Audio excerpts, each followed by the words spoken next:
जब भारत आजाद हुआ तो एक देश नहीं बटा, एक ख्वाब बटा, एक जमीन बटी और एक दुश्मनी जन्मी जो आज तक जीवित है। पाकिस्तान की स्थापना के साथ ही उसकी फौज ने एक सिद्धांत अपनाया, भारत को सीधे युद्ध में नहीं हरा सकते तो अंदर से तोड़ो। ये सिद्धांत बना 1000 घावों से मौत, ब्लीड इंडिया बाय 1000 कट्स। और इसे अंजाम देने के लिए बनाया गया एक संगठन, inter services intelligence, ISI। ISI सिर्फ एक जासूसी एजेंसी नहीं है, ये दुनिया का सबसे खतरनाक स्टेट स्पॉन्सर्ड आतंकवाद का कारखाना है। इसका मुख्यालय है इस्लामाबाद में, लेकिन इसके जहर की जड़ें फैली हैं काबुल से कराची तक, दुबई से ढाका तक।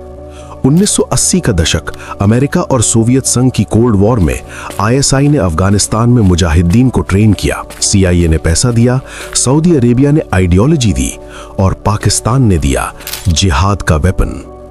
जब सोवियत सेना अफगानिस्तान से भागी तो वो ट्रेंड जिहादी खाली बैठे नहीं रहे। ISI ने उन्हें एक नया मैदान दे दिया, कश्मीर। 1989 में कश्मीर में मिलिटेंसी शुरू हुई और देखते ही देखते ISI ने वहां 2 बड़े आतंकी संगठन खड़े कर दिए। पहला हिजबुल मुजाहिदीन 1989 में बना, पाकिस्तान बेस्ड कश्मीरी आतंकी संगठन। इसे ISI डायरेक्टली फंड करता था। इसका काम था कश्मीरी युवाओं को ब्रेन वॉश करना, हथियार देना और भारतीय सेना पर हमले करवाना। दूसरा लश्कर-ए-तैयबा 1987 में हाफिज सईद ने बनाया, सीधा ISI का पपेट। इसका HQ था मुरीद के पाकिस्तान में, जहां 200 एकड़ जमीन पर एक पूरी टेरर यूनिवर्सिटी चलती थी। ट्रेनिंग, वेपन्स, आइडियोलॉजी, सब कुछ। लेकिन इन दोनों को पैसा कहां से आता था? यहां आता है एक तीसरा नाम जो पाकिस्तान में नहीं बैठता, दुबई में बैठता है, दाऊद इब्राहिम। 1955 में महाराष्ट्र के रत्नागिरी में जन्मा, मुंबई की गलियों में अपराध जगत का बादशाह बना। 1993 के मुंबई बॉम्बिंग्स के बाद भारत से भाग गया और पहुंचा दुबई, फिर कराची। ISI ने उसे शरण दी, बदले में दाऊद ने ISI को दिया पैसे का अटूट स्रोत। दाऊद का D कंपनी दुनिया के सबसे बड़े क्रिमिनल नेटवर्क्स में से एक है। ड्रग ट्रैफिकिंग, हवाला, एक्सटॉर्शन, आर्म स्मगलिंग, इससे होने वाला काला पैसा सीधे लश्कर और हिजबुल मुजाहिदीन को फंड करता था। ये एक ट्रायंगल था, ISI, दाऊद, आतंकी संगठन, कश्मीर में खून। 1990 से 2009 तक इस ट्रायंगल ने कश्मीर में 40,000 से ज्यादा लोगों की जानें ली। भारतीय सैनिक, आम नागरिक, कश्मीरी पंडित सब इसके शिकार बने। और इसी जाल को तोड़ने के लिए भारत ने भेजा अपना एक योद्धा। लेकिन वो योद्धा तलवार लेकर नहीं गया, वो गया एक झूठी पहचान लेकर। उसका नाम था मेजर मोहित शर्मा। 13 जनवरी 1978 हरियाणा के रोहतक में एक घर में एक बच्चे ने जन्म लिया। मां सुशीला शर्मा ने उसे प्यार से पुकारा चिंटू। पिता राजेंद्र प्रसाद शर्मा एक साधारण परिवार के इंसान। बड़े भाई का नाम मधुर शर्मा। चिंटू बचपन से ही अलग था। जब बाकी बच्चे क्रिकेट खेलते वो किताबें पढ़ता, जब बाकी बच्चे टीवी देखते वो घर में गिटार बजाता, माउथ ऑर्गन पर धुन निकालता, सिंथेसाइजर पर नई ट्यून्स ढूंढता। उसके टीचर्स कहते थे ये लड़का जो भी काम हाथ में ले उसमें पूरा डूब जाता है। मानव स्थली स्कूल दिल्ली से पढ़ाई शुरू हुई, फिर होली एंजल स्कूल साहिबाबाद, फिर DPS गाजियाबाद, जहां से 1995 में स्कूल कंप्लीट किया। घर में माँ बाप चाहते थे बेटा इंजीनियर बने। मोहित ने इंजीनियरिंग एंट्रेंस भी दिया और पास भी हो गया, लेकिन अंदर से कुछ और खींच रहा था, देश के लिए कुछ करने की आग जो बचपन से जल रही थी। उसने NDA नेशनल डिफेंस एकेडमी का एग्जाम दिया और वो सिलेक्ट हो गए। NDA खड़गवासला पुणे, जहां भारत के सबसे बेहतरीन अफसर तैयार होते हैं। यहां मोहित ने घुड़सवारी सीखी। उनका फेवरेट घोड़ा था इंदिरा। कर्नल भवानी सिंह की निगरानी में वो चैंपियन हॉर्स राइडर बने। बॉक्सिंग में फेदरवेट कैटेगरी में चैंपियन, स्विमिंग में भी टॉप परफॉर्मर। इंडिया स्क्वाड्रन के सदस्य, BCA बटालियन कैडेट एडजुटेंट बनाए गए और इतनी तरक्की देखकर उन्हें राष्ट्रपति KR नारायणन से मिलने का मौका मिला राष्ट्रपति भवन में। 11 दिसंबर 1999 IMA देहरादून से कमिश्निंग। पहली posting 5th battalion Madras regiment Hyderabad. लेकिन मोहित का मन कहीं और था। पैरा स्पेशल फोर्सेस, भारत की सबसे एलीट कमांडो यूनिट, यहाँ हर कोई नहीं जा सकता। यहाँ जाने के लिए पहले सर्व करना होता है, फिर सिलेक्शन टेस्ट देना होता है, फिर प्रोबेशनरी पीरियड पूरी करनी होती है। दिसंबर 2002 मोहित ने पैरा एसएफ का चुनाव किया। जून 2003 3 महीने की ब्रूटल ट्रेनिंग के बाद वो ट्रेंड पैरा कमांडो बन गए। 1 पैरा एसएफ, भारत का सबसे खतरनाक कमांडो दस्ता, उनका घर बन गया। पैरा एसएफ की ट्रेनिंग क्या होती है? 70 किलो का गियर पहनकर पहाड़ चढ़ना, शून्य से नीचे टेम्परेचर में नदी पार करना, 48 घंटे बिना सोए ऑपरेट करना, हर वेपन मास्टर करना, AK-47 से लेकर RPG तक, scuba diving, parachuting, sniper training और सबसे जरूरी इंटेलिजेंस गैदरिंग और अंडरकवर ऑपरेशंस। मोहित इन सब में नेचुरली गिफ्टेड थे। 38 राष्ट्रीय राइफल्स जम्मू एंड कश्मीर, यहां उनकी पहली पोस्टिंग कश्मीर में हुई। काउंटर इंसर्जेंसी ऑपरेशंस में उन्होंने अपना लोहा मनवाया। आर्मी चीफ ने उन्हें कमेंडेशन कार्ड दिया ऑपरेशन रक्षक में एग्जेम्पलरी ड्यूटी के लिए। और फिर 2003-2004 में एक ऐसा मिशन आया जो भारतीय सैन्य इतिहास में सबसे साहसी अंडरकवर ऑपरेशंस में से एक बन गया। 2003 कश्मीर के शोपियन जिले में श्रीनगर से 50 किलोमीटर दक्षिण में एक छोटा सा कस्बा। यहाँ हिजबुल मुजाहिदीन के 2 सबसे खतरनाक आतंकी एक्टिव थे। पहला अबू तुरारा, दूसरा अबू सब्जार। दोनों लोकली रिक्रूटेड थे, दोनों के पास वेपन्स कैश था, दोनों ने मिलकर कई सैनिकों और नागरिकों की हत्याएं करवाई थी। इंडियन इंटेलिजेंस को पता था, लेकिन पकड़ना मुश्किल था क्योंकि ये लोकल थे, इनका नेटवर्क था, इन्हें पता था कहाँ छुपना है, कब भागना है। डायरेक्ट ऑपरेशन करो तो सिविलियन कैजुअलिटीज का खतरा। इन्हें पकड़ने का एक ही तरीका था, इनके अंदर घुस जाओ। आर्मी इंटेलिजेंस ने एक प्लान बनाया और उस प्लान को एग्जीक्यूट करने के लिए एक ऐसे ऑफिसर की जरूरत थी जो कश्मीरी कल्चर समझे, उर्दू और कश्मीरी बोल सके, फिजिकल अपीयरेंस बदल सके, हर हालत में नर्व्स ऑफ स्टील रख सके और सबसे जरूरी, जरूरत पड़े तो अकेले एक्शन ले सके। सारी क्राइटेरिया पर एक नाम फिट होता था, मेजर मोहित शर्मा। जब मोहित को यह मिशन ऑफर किया गया, उन्होंने 1 सेकंड नहीं लगाया। हाँ, मिशन ब्रीफ था, नई पहचान बनाओ, हिजबुल मुजाहिदीन से कांटेक्ट करो, उनका ट्रस्ट जीतो और जब वक्त आए अंदर से खत्म करो। मोहित ने अपना ट्रांसफॉर्मेशन शुरू किया। बाल बढ़ाए कंधों तक, दाढ़ी बढ़ाई घनी लंबी, पहना ट्रेडिशनल कश्मीरी फेरन, वो लंबा वुलन कपड़ा जो कश्मीरी पहनते हैं। बोली बदली, चाल बदली, मैनरिज्म बदला। अब वो मेजर मोहित शर्मा नहीं थे, अब वो थे इफ्तिखार भट्ट, एक नाराज कश्मीरी नौजवान। लेकिन सिर्फ अपीयरेंस बदलना काफी नहीं था। हर अंडरकवर एजेंट को एक बिलीवेबल बैक स्टोरी चाहिए होती है, जिसे लेजेंड कहते हैं। मोहित ने अपनी लेजेंड बनाई। मेरा भाई था, उसे 2001 में इंडियन आर्मी ने मार डाला।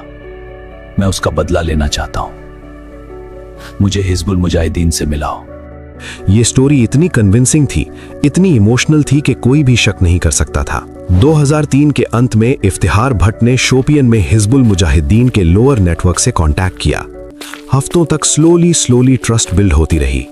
हर मुलाकात में मोहित कुछ जानकारी देते, कुछ हेट दिखाते, कुछ कमिटमेंट दिखाते और आखिरकार वो मोमेंट आया। अबू तुरारा और अबू सब्जार उनसे मिलने को तैयार हुए। मार्च 2004 शोपियन के एक अनडिस्क्लोज्ड लोकेशन में एक छोटे से कमरे में 3 लोग बैठे थे, 2 आतंकी, 1 अफसर। मोहित ने अपनी परफॉर्मेंस का सबसे बड़ा सीन दिया। उन्होंने हाथ से बनाए गए नकली मैप्स निकाले, आर्मी चेकपोस्ट के मूवमेंट के बताया। मैंने सब ग्राउंड वर्क कर लिया है, एक आर्मी चेक पॉइंट पर हमला करना है, लेकिन मुझे आपकी मदद चाहिए। तुरारा और सब्जार इंप्रेस थे, लेकिन तुरारा अचानक रुका, कुछ शक हुआ। उसने कहा, अगर तुम पर ट्रस्ट नहीं है तो हम तुम्हें मार देंगे।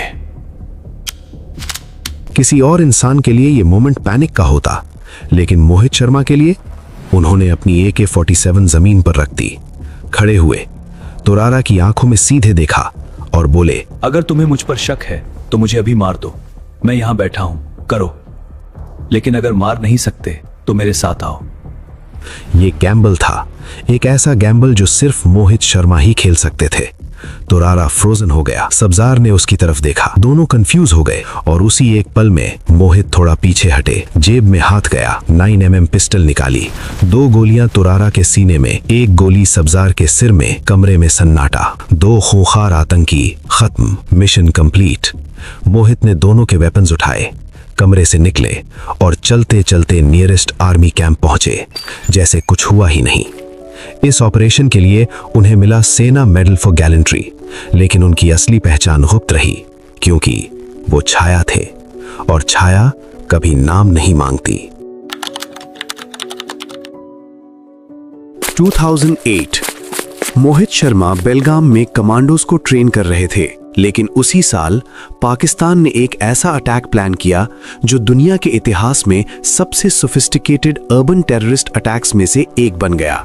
26 नवंबर 2008 रात के 9:30 बजे अरेबियन सी के रास्ते 10 आतंकियों की एक टीम मुंबई के कफ परेड पर उतरी। ये सब थे लश्कर तैयबा के ट्रेंड टेररिस्ट्स। पाकिस्तान के कराची से समुद्री रास्ते से आए थे। नाव का नाम था MV कुबेर, जो एक इंडियन फिशिंग बोट थी जिसे हाईजैक करके यूज किया गया। इनके लीडर का नाम था अजमल कसाब। बाकी 9 मारे गए, कसाब पकड़ा गया। इन 10 लोगों ने मुंबई में 60 घंटे तक कहर बरपाया। टारगेट लिस्ट था छत्रपति शिवाजी टर्मिनस CST, जहां कसाब और उसके साथी ने गोलियां चलाईं। ताजमहल पैलेस होटल 3 दिन तक सीज। ट्राइडेंट ओबरॉय होटल हमला। Nariman House Jewish centre attack. Cama hospital nursing staff पर हमला। लियोपोल्ड कैफे पर्यटकों पर अटैक। 166 लोग मारे गए, 300 से ज्यादा घायल। 9 आतंकी मारे गए, 1 कसाब पकड़ा गया। नेशनल सिक्योरिटी गार्ड के कमांडोज ब्लैक कैट्स ने ऑपरेशन हैंडल किया। मेजर संदीप उन्नीकृष्णन जो ऑपरेशन में शहीद हुए, उनका नाम आज भी लाखों दिलों में जिंदा है। 26/11 के प्लानिंग में ISI डायरेक्टली इन्वॉल्व था। पाकिस्तान आर्मी का ब्रिगेडियर रैंक ऑफिसर ISI के LT जनरल अहमद शुजा पाशा ने इस ऑपरेशन को सुपरवाइज किया था। और फंडिंग, यहां फिर से आता है दाऊद इब्राहिम। इन्वेस्टिगेशन में पता चला कि 26/11 अटैक की लॉजिस्टिकल सपोर्ट का एक हिस्सा D कंपनी के हवाला नेटवर्क से फंड हुआ था। पाकिस्तान में दाऊद की कराची में प्रॉपर्टीज थीं, जहां अटैकर्स की रिहर्सल्स होती थीं। दाऊद का नेटवर्क दुबई, कराची, मुंबई तीनों तरफ से काम कर रहा था। भारत ने UN को, अमेरिका को, दुनिया को बताया ये पाकिस्तान स्पॉन्सर्ड अटैक था, लेकिन पाकिस्तान ने हमेशा की तरह नकारा। हमारा उनका 26/11 से कोई लेना देना नहीं। 26/11 के बाद भारत का इंटेलिजेंस और काउंटर टेररिज्म कम्युनिटी एक सवाल से जूझ रहा था, हम इतने बड़े अटैक को रोक क्यों नहीं सके। इंटेलिजेंस फेलियर की जांच हुई और एक नाम उभरा जिसे ऑलरेडी लोग जानते थे, Ajit Doval, IPS officer, Haryana cadre, intelligence bureau के डायरेक्टर। 1980s में पाकिस्तान में अंडरकवर एजेंट के रूप में खुद काम कर चुके थे। जो आदमी पाकिस्तान में रहकर ISI को चकमा देता रहा, वही आदमी था जो इंडिया की इंटेलिजेंस को रीबिल्ड कर सकता था। लेकिन ये अगले चैप्टर की कहानी है। पहले उस रात की बात करते हैं जो मेजर मोहित शर्मा की आखिरी रात बनी। 2008 के अंत में बेलगाम की ट्रेनिंग पोस्टिंग छोड़कर मेजर मोहित शर्मा वापस आए कश्मीर। इस बार पोस्टिंग थी Kupwara district, north Kashmir. Kupwara line of control के बिल्कुल करीब। यहां से पाकिस्तान ऑक्युपाइड कश्मीर बस कुछ किलोमीटर दूर। इन्फिल्ट्रेशन का सबसे एक्टिव रूट यही था। हर सर्दी में जब बर्फ पिघलती है और पासेस खुलते हैं, आतंकी LOC पार करके आते हैं। और यही वो थे ट्रेन्ड फाइटर्स जो लश्कर और हिजबुल के नाम पर खून बहाते थे। 1 पैरा SF की मोहित की यूनिट यहां एंटी इन्फिल्ट्रेशन ऑपरेशंस में लगी थी। 20 मार्च 2009 की रात इंटेलिजेंस इनपुट आया। हाफरूदा फॉरेस्ट, कुपवाड़ा का एक घना जंगल। इंफॉर्मेशन, कुछ आर्म्ड मिलिटेंट्स जंगल में घुसपैठ करने की कोशिश कर रहे हैं। पाकिस्तान से LOC पार करके आए हैं, हेवी आर्म्ड हैं। आर्मी ने डिसीजन लिया, सर्च एंड डिस्ट्रॉय ऑपरेशन। 21 मार्च 2009 भोर मेजर मोहित शर्मा की रिस्पॉन्सिबिलिटी थी ब्रावो असॉल्ट टीम को लीड करना। जंगल घना था ऊंचे पेड़, नीचे झाड़ियां, कहीं से भी गोली आ सकती थी। मोहित ने अपनी टीम को पोजीशंस दी, स्काउट्स आगे भेजे, खुद ब्रावो टीम के साथ सेंटर में।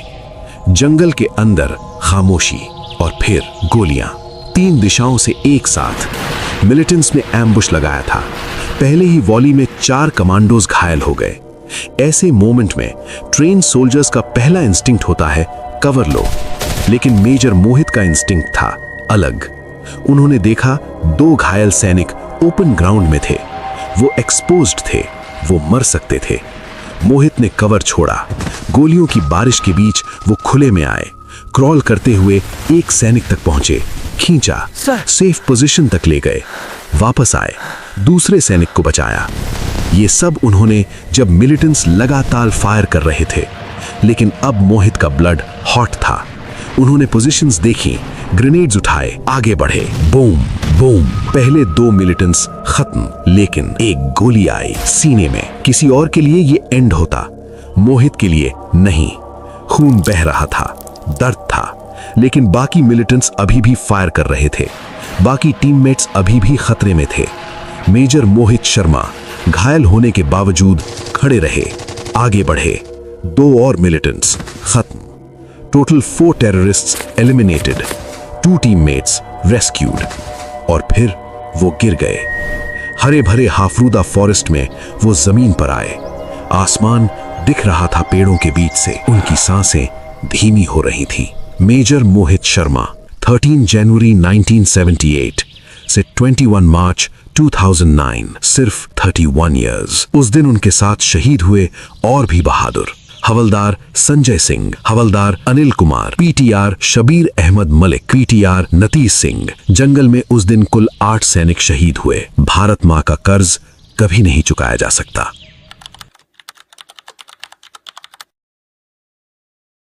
रोहतक के उस घर में जहां मां सुशीला ने अपने चिंटू को खेलते देखा था, अब खबर आई।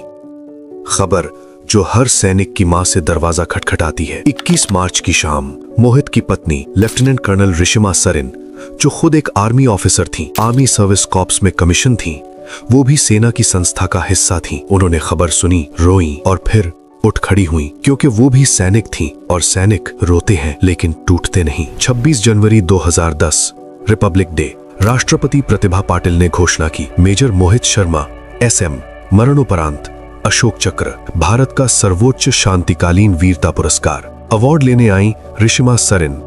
प्रेसिडेंट ने मेडल पिन किया, तिरंगे में लिपटी आंखें। पूरे राष्ट्रपति भवन में एक गहरी खामोशी। अशोक चक्र साइटेशन अक्षरशः। मेजर मोहित शर्मा SM, सूबेदार मेजर, उत्तर कश्मीर के कुपवाड़ा जिले में ऑपरेशनों के दौरान ब्रावो असॉल्ट टीम का नेतृत्व कर रहे थे। एक वीर योद्धा के रूप में उन्होंने जंगल क्षेत्र में गुरिल्ला आतंकवादियों से लड़ने की कला में उत्कृष्टता हासिल की थी। 21 मार्च 2009 को हपरोडा के घने जंगल में घुसपैठ करने वाले आतंकवादियों की मौजूदगी की सूचना मिलने पर उन्होंने सूझबूझ और सटीक योजना के साथ अपने कमांडो दस्ते का नेतृत्व करते हुए उनका पीछा किया। संदिग्ध गतिविधि देखते ही उन्होंने अपने स्काउट्स को सतर्क किया, लेकिन आतंकवादियों ने 3 दिशाओं से अंधाधुंध फायरिंग शुरू कर दी। भीषण गोलीबारी के दौरान 4 कमांडो घायल हो गए। अपनी जान की परवाह किए बिना उन्होंने रेंगते हुए 2 सैनिकों को सुरक्षित स्थान पर पहुंचाया। भारी गोलीबारी की परवाह न करते हुए उन्होंने ग्रेनेड फेंककर 2 आतंकवादियों को मार गिराया, लेकिन इसी दौरान उन्हें सीने में गोली लग गई। अपनी बिगड़ती हालत को नजरअंदाज करते हुए वे आगे बढ़े और नजदीकी मुकाबले में 2 और आतंकवादियों को मार गिराया और अंततः अपने प्राणों की आहुति दे दी। इस अद्वितीय वीरता, प्रेरणादायक नेतृत्व और कर्तव्य की सीमा से कहीं बढ़कर साहस के लिए उन्हें मरणोपरांत अशोक चक्र से सम्मानित किया गया।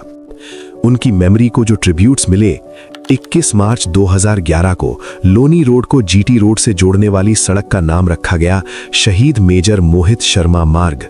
2019 में दिल्ली मेट्रो के राजेंद्र नगर स्टेशन का नाम बदला गया major Mohit Sharma Rajendra Nagar metro station. और 2025 में जब बॉलीवुड में धुरंधर नाम की फिल्म रिलीज की रणवीर सिंह की लीड रोल में, तो मेजर मोहित शर्मा के माता पिता ने दिल्ली हाई कोर्ट में पिटीशन दायर की। उनका कहना था, बिना परमिशन के हमारे बेटे की स्टोरी यूज की जा रही है। ये कोर्ट केस था, पहले लड़ाई में जो जिंदगी खोई, अब लेगेसी की रक्षा। क्योंकि शहीद की कहानी उसकी है, उसे किसी एंटरटेनर का प्रोडक्ट नहीं बनाया जाना चाहिए। मेजर मोहित शर्मा गए, लेकिन उनकी शहादत खाली नहीं गई। 2014 भारत में एक नई सरकार आई, नरेंद्र मोदी प्राइम मिनिस्टर। मैं नरेंद्र दामोदर दास मोदी ईश्वर की शपथ लेता हूं कि मैं विधि द्वारा स्थापित भारत के संविधान के प्रति सच्ची श्रद्धा और निष्ठा रखूंगा।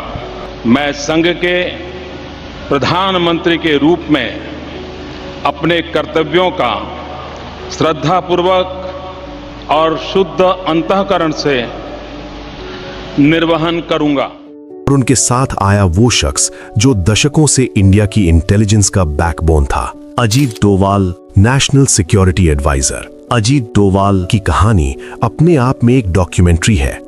1945 में उत्तराखंड में जन्म, IPS Kerala cadre, intelligence bureau में दशकों तक काम। 1980s में पाकिस्तान में 7 साल अंडरकवर, एक ऑर्डिनरी पाकिस्तानी नागरिक बनकर खुद आईएसआई के जाल में रहे और आईएसआई को चकमा देते रहे। मिजोरम पीस टॉक्स में मीडिएटर, गोल्डन टेम्पल ऑपरेशन में की रोल, पंजाब मिलिटेंसी में अंडरकवर ऑपरेशंस।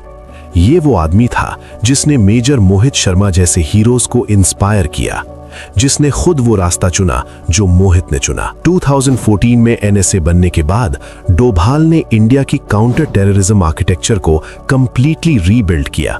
पहला बड़ा कदम 18 सितंबर 2016 सर्जिकल स्ट्राइक्स। यूरी में 18 इंडियन सोल्जर्स शहीद हुए। पाकिस्तान बैक्ड मिलिटेंट्स ने अटैक किया। पहले इंडिया प्रोटेस्ट करता था, इस बार पैरा एसएफ की टीम्स, वही वन पैरा एसएफ जिसका हिस्सा मेजर मोहित थे, एलओसी पार गई। पाकिस्तान ऑक्यूपाइड कश्मीर में 7 आतंकी लॉन्च पैड्स डिस्ट्रॉय किए। इंडिया ने पहली बार ओपनली एक्नॉलेज किया, हमने सर्जिकल स्ट्राइक्स की। दुनिया ने देखा ये नया भारत था। दूसरा बड़ा कदम 26 फरवरी 2019 बालाकोट एयर स्ट्राइक्स। पुलवामा में सीआरपीएफ के 44 जवानों की शहादत के बाद इंडिया ने पहली बार 1971 के बाद पाकिस्तान की टेरिटरी में एयर स्ट्राइक की। आईएएफ के मिराज 2000 जेट्स ने बालाकोट में जैश-ए मोहम्मद के ट्रेनिंग कैंप को डिस्ट्रॉय किया। तीसरा कदम 8 नवंबर 2016 नोटबंदी डीमोनेटाइजेशन। रात 8 बजे पीएम मोदी का अनाउंसमेंट, 500 और 1000 के नोट बंद। मीडिया ने इसे इकोनॉमिक पॉलिसी की तरह कवर किया, लेकिन एक और डायमेंशन था, टेरर फाइनेंसिंग। दाऊद इब्राहिम का डी कंपनी पाकिस्तान में बैठकर इंडिया में हवाला से पैसे भेजता था। फेक इंडियन करेंसी नोट्स, जिन्हें FICN कहते हैं, जो पाकिस्तान में छापकर इंडिया में सर्कुलेट कराई जाती थी टेरर फंडिंग के लिए। डीमोनेटाइजेशन से FICN का पूरा स्टॉक एक रात में वर्थलेस हो गया। इंटेलिजेंस एजेंसीज ने एस्टिमेट किया 400 करोड़ रुपए से ज्यादा का FICN स्टॉक बेकार हो गया। कश्मीर में स्टोन पेल्टिंग ऑपरेशंस, जो ISI के पैसों से फंड होती थीं, उनका कैश फ्लो कट हो गया। चौथा कदम दाऊद इब्राहिम पर ग्लोबल प्रेशर। मोदी गवर्नमेंट ने FATF financial action task force में पाकिस्तान को ग्रे लिस्ट में डलवाया 2018 में। इसका मतलब पाकिस्तान को अपने टेरर फाइनेंसिंग को कंट्रोल करना होगा, वरना ब्लैक लिस्ट। दाऊद और उसके एसोसिएट्स को specially designated global terrorist list में रखा गया। इंडिया ने 47 प्रॉपर्टीज दाऊद की पाकिस्तान में आइडेंटिफाई करके यूएन को एविडेंस दिया। 2021 में खबर आई दाऊद को कराची में पॉइजन दिया गया था, शायद इंटरनल पावर स्ट्रगल में। पाकिस्तान ने डिनाई किया, लेकिन वो दिन नहीं रहे जब दाऊद खुलकर कराची में घूमता था। पांचवा कदम आर्टिकल 370 का अंत, 5 अगस्त 2019। कश्मीर को स्पेशल स्टेटस देने वाला आर्टिकल 370 हटा दिया गया। कश्मीर ऑफिशियली इंडिया का integral part. Separatist funding, Hurriyat को मिलने वाला पाकिस्तान का पैसा बंद। ISI का पॉलिटिकल प्रॉक्सी नेटवर्क कमजोर। आज का कश्मीर 2024-25 में tourism all time high, infiltration में 90% की कमी 2001 के पीक से कंपैरिजन में। मिलिटेंसी अभी भी है, लेकिन बहुत कमजोर। ये सब उन थाउजेंड्स ऑफ सोल्जर्स की वजह से हुआ जिन्होंने उन जंगलों में, उन बर्फीली पहाड़ियों में, उन अंधेरी रातों में अपनी जान दी। मेजर मोहित शर्मा उनमें से एक थे। एक 31 साल का नौजवान था जो गिटार बजाता था, जो घोड़ों से प्यार करता था, जो हेमंत कुमार के गाने गाता था, जिसकी माँ उसे चिंटू बुलाती थी, जिसके कोर्समेट्स उसे माइक कहते थे, जिसकी वाइफ एक आर्मी ऑफिसर आज भी उनकी वर्दी के सम्मान में खड़ी है। वो आदमी एक दिन दुश्मन की भाषा बोला, दुश्मन के कपड़े पहने, दुश्मन के घर में घुसा और दुश्मन को उसी के घर में खत्म कराया। और जब जंगल ने उसे बुलाया, वो वहां भी नहीं रुका, घायल होकर भी लड़ा, साथियों को बचाकर खुद गया। यही है असली धुरंधर, वो जो स्क्रीन पर नहीं जमीन पर खेलता है, वो जो अवार्ड के लिए नहीं देश के लिए जीता है, वो जो मरकर भी मेट्रो स्टेशन पर, सड़क पर, करोड़ों दिलों पर जिंदा रहता है। जय हिंद, वंदे मातरम।